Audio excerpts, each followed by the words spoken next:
Les Drow, ou elfes noirs, ne possèdent en commun avec leurs cousins elfes de la surface que leur silhouette élancée et leur dextérité naturelle.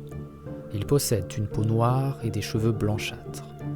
Ils communiquent grâce à la langue Drow, mais également par des codes gestuels très élaborés, leur assurant une grande discrétion si nécessaire.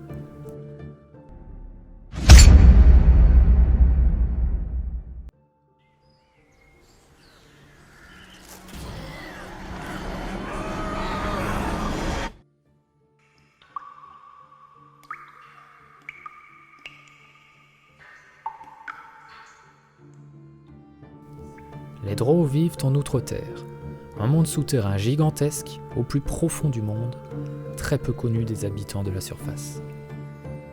Dotés d'une vision infrarouge, les elfes noirs arrivent aisément à se repérer dans ces immenses cavernes d'une obscurité totale. Les Drow demeurent dans de grandes cités composées de bâtiments magnifiquement décorés.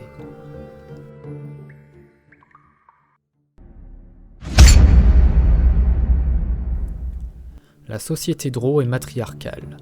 Ainsi les mâles, s'ils font partie d'une maison noble, peuvent espérer devenir magiciens ou maîtres d'armes. Sinon, ils finiront domestiques ou simples soldats.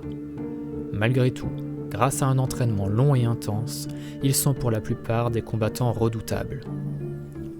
Mais c'est aux femelles que revient le privilège de pouvoir devenir des prêtresses au service de Lolth.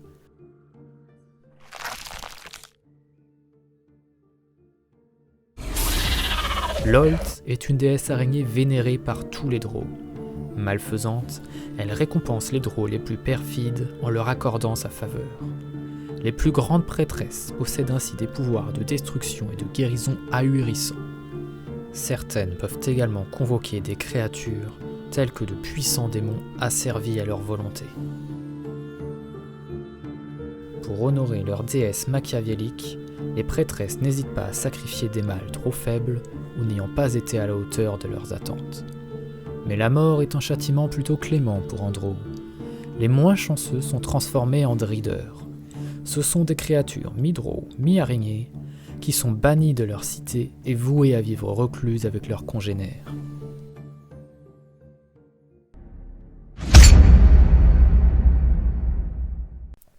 Dès leur plus jeune âge, les Drow sont endoctrinés à détester toute autre race que les Drow eux-mêmes.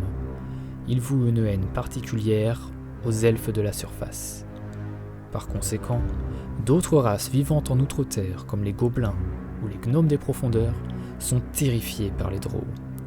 En cas de rencontre, les Drow risquent de les abattre sur le champ ou de les réduire en esclavage. Quelques races arrivent néanmoins à marchander avec les Drow, mais opèrent souvent des transactions malhonnêtes à l'avantage des Drow, et il ne vaut mieux pas essayer de s'y opposer. Les elfes noirs ne sortent de l'Outre-Terre qu'à des occasions exceptionnelles. Parfois, des commandos de Drow mâles entreprennent des raids à la surface. Ils déciment alors de petits villages et tuent sans pitié leurs habitants pour le simple plaisir de leur déesse Lolth. Ces rares opérations doivent avoir lieu la nuit, car les Drow ne supportent pas la lumière du jour.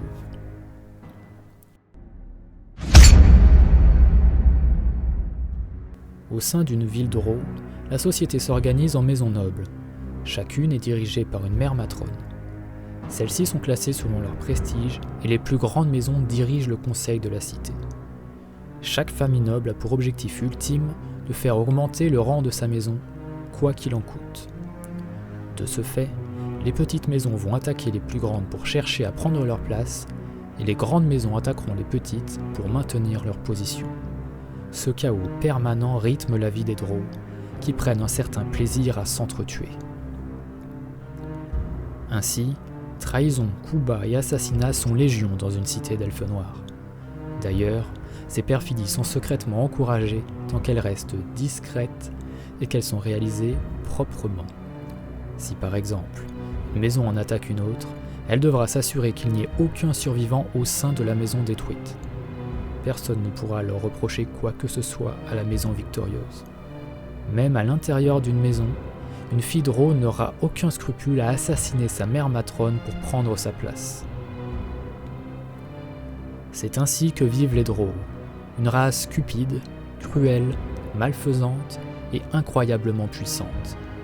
Si exceptionnellement un elfe noir remettait en question le fonctionnement de cette société, il serait rapidement pourchassé et tué par ses semblables.